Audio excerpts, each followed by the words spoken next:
So let's start with why local and why now. The first thing that I keep hearing a lot when people are interested in local AI is it does not cost you any money to run local AI. You ask it thousands of questions and the bill is the same, $0. You already paid for the computer.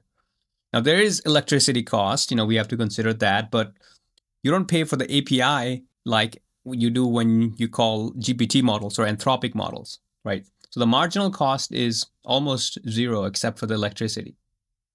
The second thing you have to consider is these models are private by default. You can run your contracts, your medical notes, your private journals. Your data never leaves the machine. So it's private. And I love this part. I really want to emphasize this part because your data is yours. It never leaves the premises and it's private. There's also one more thing.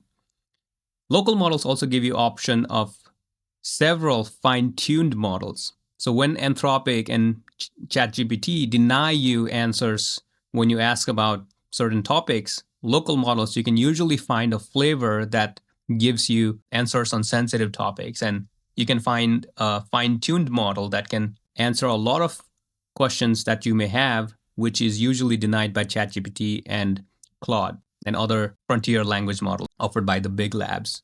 And the third thing is it's always available, right? When you're flying on a plane, when you're offline, camping, when there's no internet, when the API is down for your favorite AI provider in the cloud, your local model is always working. So that's a really interesting part about local model, and it's really useful, especially on the examples I gave, like when you're flying. I want to set some expectations early, right? So local models, they have some advantages, but there's also some areas that, where local models are lacking today, right?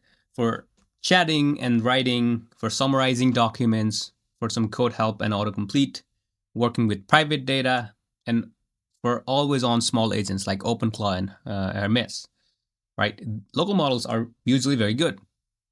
But if you want some of the hardest reasoning, right? Some tasks that require a lot of reasoning, very long agent runs, and frontier level coding, and also like some tasks that require parallel executions, right? Where you might need like tens of sub agents. For those things, cloud is still a better choice. But once again, local today is where paid models were a year ago. So you can already see like how local models are catching up.